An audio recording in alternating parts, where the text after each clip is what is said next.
Terpantas, terkini dan sahih. Bila-bila masa, di mana jua. Berita di jari. Subscribe YouTube Buletin TV3. Buletin 1.33 September, anda bersama saya Syahira Izzati Yaakob. Terus ke tajuk utama tengah hari ini. Lawatan rasmi ke Kemboja, Tun Dr. Mahathir Mohamad diberikan sambutan negara.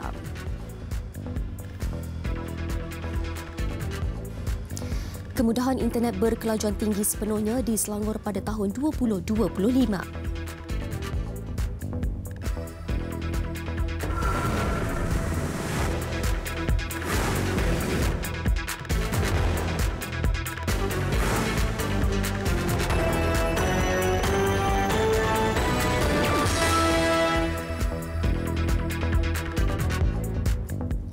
Assalamualaikum dan salam sejahtera.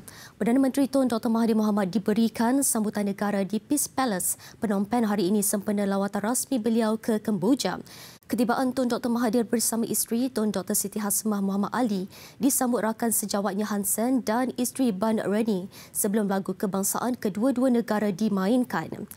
Tun Dr. Mahathir kemudian memeriksa pasukan kawalan kehormat Angkatan Tentera Kemboja dengan diiringi Han Sen sebelum dua pemimpin bersahabat itu mengadakan perbincangan dua hala khusus dalam memperkukuhkan hubungan Malaysia-Kemboja. Malah pertemuan itu juga penting bagi meneroka lebih banyak peluang perniagaan dan pelaburan antara kedua-dua negara selain membincangkan beberapa isu berbangkit di peringkat serantau yang membabitkan kepentingan Malaysia dan Kemboja. Kemuncak pertemuan Tun Dr. Mahathir dan Han Sen ialah majlis menandatangani perjanjian pengecualian cukai berganda DTA serta memorandum persefahaman perjanjian promosi pelancongan antara kedua-dua negara. Malaysia diwakili Menteri Luar Datuk Saifuddin Abdullah, manakala Kemboja diwakili Menteri Kewangan dan Ekonomi Aun Pon Moritot serta Menteri Pelancongan Dr. Tong Kon pada majlis berkenaan. Ia mencipta rekod pencapaian tersendiri apabila Kemboja adalah negara ASEAN terakhir menandatangani DTA dengan Malaysia sekaligus berpotensi meningkatkan lagi prestasi dagangan kedua-dua negara. Baik, terdahulu ketika dalam pertemuan khas bersama komuniti Islam Kemboja, Tun Dr. Mahathir mengajak umat Islam berusaha memperkasakan sosioekonomi dan mengikis sikap kebergantungan kepada pihak lain. Mana-mana saja kita dapati orang Islam miskin dan mereka berharap kepada pertolongan orang. Kenapa? Kerana kita tak berusaha. Kita tahu bahawa perniagaan memberi keuntungan kepada kita yang kita boleh jadi kaya, tak bergantung kepada orang lain. Tetapi kita tak berniaga, tak belajar macam mana nak berniaga, ada kebolehan kita pun kita tak guna. Orang Islam yang pandai mengukir tak bekerja, tak mau kerja. Bila tak mau kerja, kerja dapat kepada orang lain. Turut hadir pada pertemuan ini Menteri Tugas-Tugas Khas Kemboja Datuk Usman Hassan yang juga Menteri bertanggungjawab menjaga hal ehwal dan kebajikan masyarakat Islam di negara berkenaan. Di majlis sama, Dr. Mahathir turut diberikan anugerah tokoh kepimpinan Islam dan komuniti Islam Kemboja sebagai mengiktiraf peranan aktif Malaysia membantu masyarakat itu.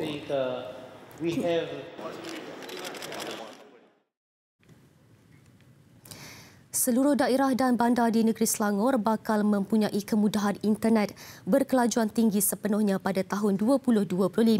Kerajaan negeri melalui Pemerbadanan Menteri Besar MBI Selangor telah melancarkan rangkaian digital Smart Cell atau Node 1 di beberapa daerah strategik bagi mengurangkan jurang internet antara bandar dan luar bandar.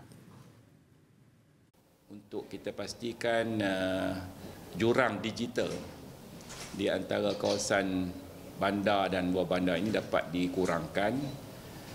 Dalam masa yang sama juga kita menyediakan fasiliti kemudahan untuk penggunaan IoT ini.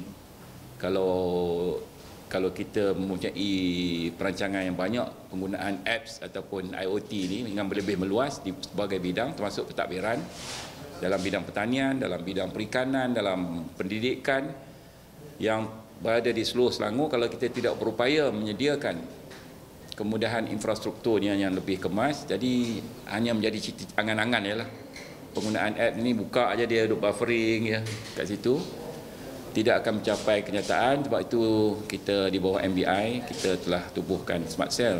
Jadi meningkat 5 kali ganda.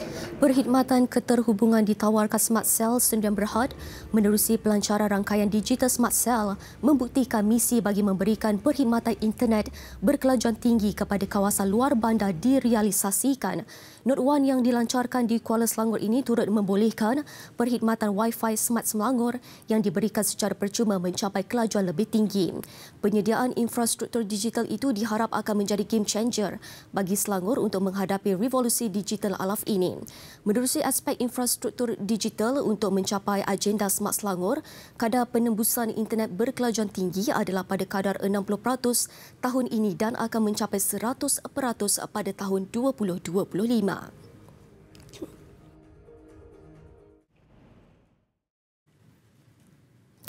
Kerajaan tidak akan berkompromi terhadap mana-mana pihak yang membangkitkan isu sensitif menerusi penyebaran maklumat yang boleh menjejaskan keharmonian kaum dan agama di negara ini. Menteri Dalam Negeri Tan Sri Muhyiddin Yassin berkata, kerajaan tidak mahu gejala penyebaran berita palsu menimbulkan fitnah dan benci sehingga menyebabkan rakyat merusuh dan polis Diraja Malaysia diarahkan bertindak dengan lebih tegas. Dalam hal ini, Polis Diraja Malaysia juga perlu dilihat lebih tegas dalam mengambil tindakan ke atas pihak-pihak yang cuba mengeruhkan keadaan dalam negara kita. Tindakan yang diambil juga perlu adil, tanpa mengira siapa atau latar belakang individu-individu yang cuba untuk memainkan isu sensitif dengan bertujuan untuk memporak-porandakan negara. Dalam ucapan pada Perhimpunan Bulanan Kementerian Dalam Negeri di Putrajaya ini, Tan Sri Muhyiddin memberi amaran tegas dan sudah mengarahkan PDRM agar tidak bertolak ansur dengan isu berkenaan. KDN juga kini sedang berdepan pelbagai isu yang boleh mengganggu-gugat ketenteraman awam, terutama membabitkan agama bangsa dan institusi diraja 3R. Isu berkenaan ujarnya disensasikan dengan tujuan untuk menggugat kerajaan baru supaya dilihat tidak melindungi ketiga-tiga aspek terbabit.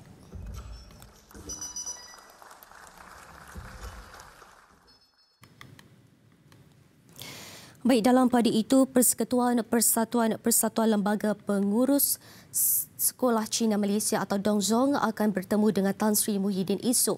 Ia bagi membincangkan mengenai keputusan pembatalan pendaftaran Persatuan Pengurus dan Guru Sekolah Cina Negeri Johor, iaitu salah satu persatuan di bawah Dongzong oleh Jabatan Pendaftaran Pertubuhan ROS negeri itu bulan lalu. Mereka akan jumpa saya besok kalau tak silap saya, dan nanti saya akan dengar pasal ini bukan masalah apa, masalah pengurusan salah sebuah ke beberapa persatuan yang ada bergabung di bawah Dongzong kerana mereka tidak mematuhi peraturan-peraturan pendaftar pertubuhan. Jadi saya telah diberi satu laporan, tapi besok mereka akan hadir. Saya akan jemput pendaftar pertubuhan bersama-sama dan lihat apa yang boleh dilakukan supaya mana yang boleh diperbetulkan, kita perbetulkan. Sebelum ini, Ahli Jawatan Kuasa Pusat Dongzong, Lau Chi Chong berkata pihaknya telah mengemukakan surat rayuan kepada KDN berhubung pembatalan pendaftaran persatuan itu oleh ROS Johor. Pembatalan itu dibuat dengan alasan pihak ROS Johor tidak menerima sebarang penjelasan mengenai pindaan perlembagaan persatuan berkaitan penglibatan guru yang bertentangan dengan Akta Pertubuhan 1966.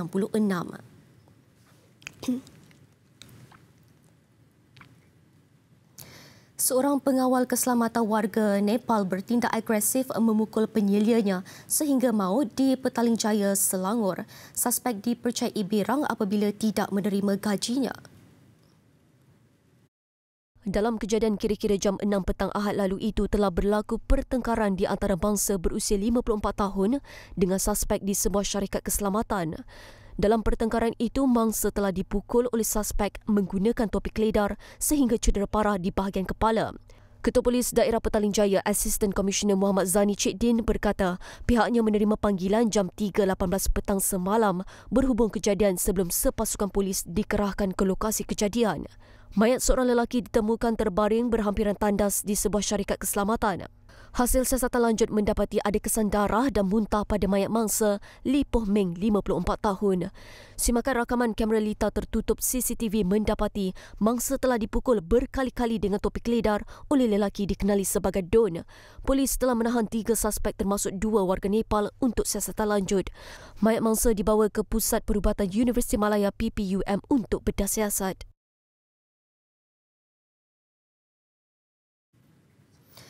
Dua beranak maut selepas kereta yang dinaiki merempuh belakang sebuah lori lalu terbakar di Ijok Selangor lewat malam tadi. Manakala isteri dan seorang lagi anak pasangan itu terselamat apabila berjaya keluar dari kereta dengan bantuan orang awam. Kejadian berlaku di kilometer 9.2 Lebuh Raya Lata dari Ijok Mahala Kerawang kira-kira jam 11.30 malam tadi. Sebuah lori yang membawa muatan bahan mentah membuat tilam dipandu di lorong kiri jalan. Bagaimanapun, pemandu kereta peraturan bersona Muhammad Rizal Fazli Rosli, 37 tahun, dikatakan gagal mengelak dan merempuh belakang lori berkenaan lalu terbakar. Anaknya yang meninggal dunia pula dikenali sebagai Ahmad Arifin, berusia 2 tahun yang duduk di bahagian penumpang hadapan. Kembar Ahmad Arifin, Danish yang duduk bersama ibunya, Kunurul Amirah Kufazli, 33 tahun, di tempat duduk belakang cedera parah. Anggota bomba mengambil masa lebih 1 jam untuk mengeluarkan mangsa yang rentung. Kemalangan menyebabkan kesesakan lalu lintas sepanjang 3 km. Punca sebenar kejadian masih disiasat.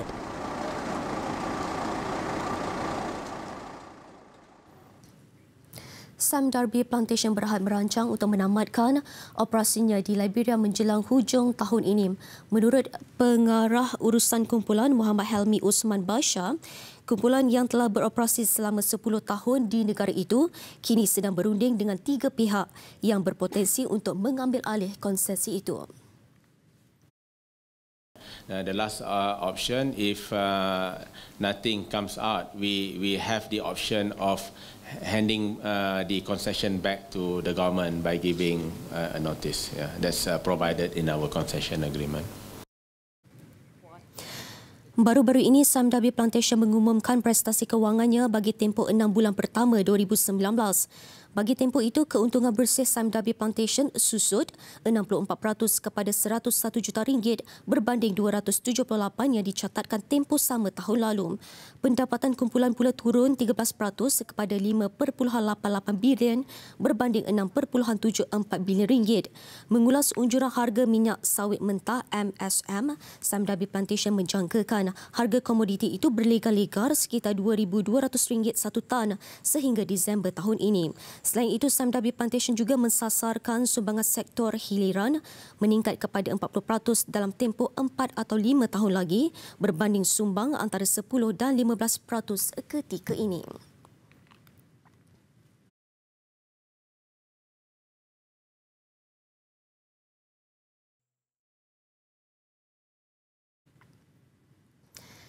Kumpulan AirAsia mengesahkan tempahan pembelian tambahan 42 pesawat baru jenis A330neo dan A321XLR dengan Airbus bernilai kira-kira $500 bilion Amerika. Ia membabitkan 12 pesawat A330neo dan 30 pesawat A321XLR bagi perkhidmatan operasi penerbangan jarak jauh kos rendah. The beauty of this plane is we can use the smaller plane to develop new routes and then transfer it to the bigger aircraft. Right? Some routes will always be that kind of size anyway, but it just opens up a whole new bunch of routes that we never could do before. It's really quite an exciting plane. And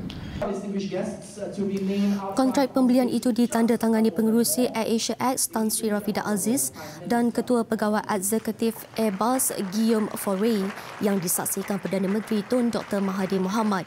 Airbus juga mengumumkan beberapa pelan untuk mempertingkatkan lagi kedudukannya dalam bidang perindustrian aeroangkasa di Malaysia melalui 3 inisiatif baru.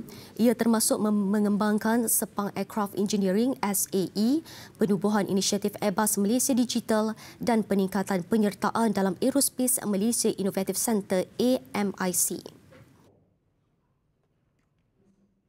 Besar impaknya. Selepas hasilnya, pantas menampilkan prosiding ini secara dalam keuangan maya. Berita di jari. Subscribe YouTube Bulletin TV3. Laporan antarabangsa, Britain dijangka berdepan pilihan raya awal pada 14 Oktober.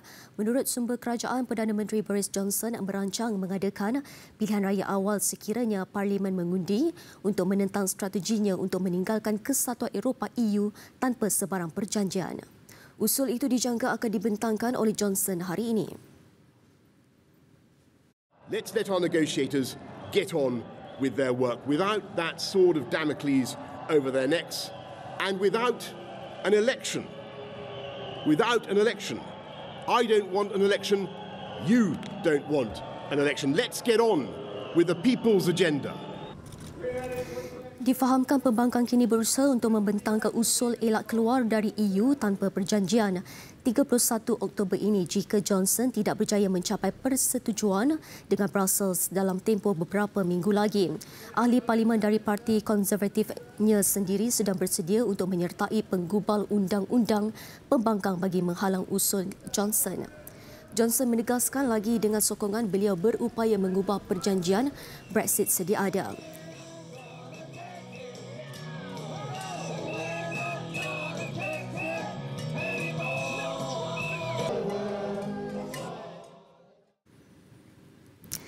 Baik, untuk perkembangan isu berkenaan, kita bersama wakil dari meja antarabangsa Azlianti Ibrahim.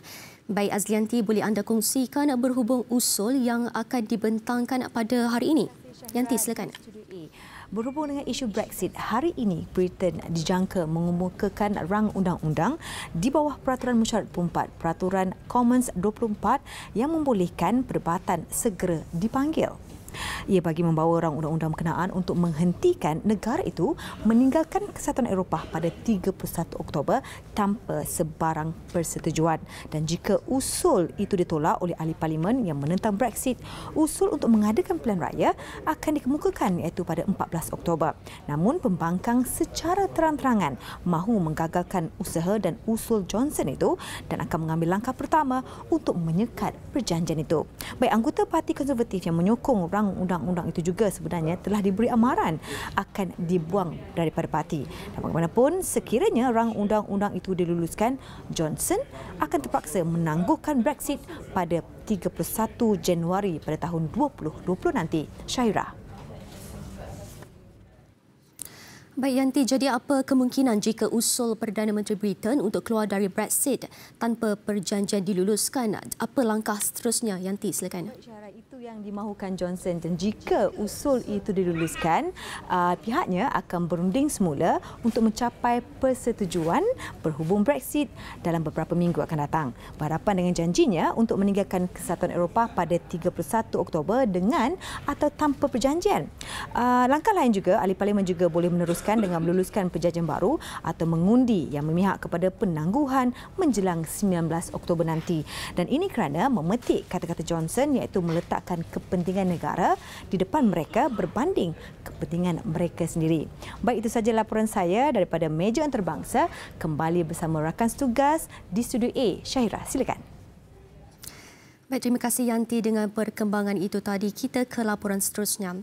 Taufan Dorian yang melanda Bahamas dengan angin kencang dan hujan semalam mengakibatkan sekurang-kurangnya 5 terbunuh. Perkara itu diumumkan oleh Perdana Menteri Hubert Minnis yang turut menyifatkan bencana itu sebagai tragedi bersejarah yang pernah membadai gugusan Kepulauan Caribbean itu. Taufan kategori 5 itu membawa angin selaju 295 km sejam. Taufan yang membadai kawasan pantai Kepulauan Abacus di barat laut Bahamas turut memusnahkan kira-kira 13,000 kediaman. Pertubuhan Palang Merah IFRC berkata ratusan sukarelawan, kenderaan kecemasan dan lebih 30 truk dipenuhi bekalan bantuan digerakkan untuk membantu penduduk yang tinggal di laluan taufan itu.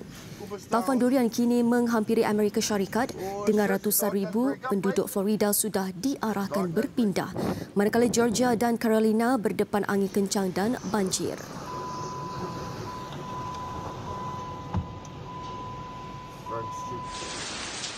Besar impaknya. Tular selepas hasilnya. Pantas menampilkan prosiding ini secara dalam keuangan maya. Berita di jari. Subscribe YouTube Bulletin TV3. Sukana, selain berdepan cabaran provokasi penyokong tuan rumah dalam aksi sulung kempen kelayakan Piala Dunia 2022, Piala Asia 2023, skuad Harimau Malaya juga perlu bersedia untuk menghadapi satu lagi cabaran lain ketika bertemu Indonesia pada Khamis ini. Beberapa pemain yang mempunyai pengalaman beraksi di Liga Malaysia telah disenaraikan dalam skuad Garuda yang dijangka bakal memberikan tentangan sengit kepada pasukan negara pada aksi kumpulan G itu di Stadium Gelora Bung Karno, Jakarta nanti. Selepas bekas pemain Selangor dan Kedah Andik Firmansah yang kini beraksi dengan Madura United, bekas pemain Selangor Evan Dimas dan bekas pemain Kelantan Ferdinand Sinaga telah disenaraikan sejak awal dan kini jurulatih Indonesia Simon McManamy telah memanggil pemain muda Saidir Ramdhani. Pemain tengah berusia 20 tahun itu yang beraksi bersama Pahang sejak awal musim ini dipanggil menggantikan pemain naturalisasi kelahiran Nigeria Greg Bukolu yang cedera. Ia sudah pasti menimbulkan sedikit kerisauan buat ketua jurulatih Tan Cheng Ho dan anak-anak buahnya ketika pemain tersebut sudah mengetahui kekuatan dan kelemahan pemain Malaysia. Keyakinan individu dan teamwork at the same time, players tu memang kena yakin dan juga confident lah apabila turun ke perlawanan nanti. Sementara itu, pemain tengah negara Muhammad Nur Azam Abdul Aziz yang beraksi bersama Sadil di skuad Tok Gajah mengakui kehadiran Sadil dan Andik menjadi kelebihan buat skuad Garuda. Kalau ikutkan sebelum ni macam Malaysia, bila Malaysia dengan Indon result diorang macam tak menyebelahi diorang lah. Tapi kalau ikutkan memang Indon kat dalam Malaysia memang semangat diorang lain macam. Betul. So kali ini pun memang expect. Kali ini saya rasa memang sengit lah saya rasa.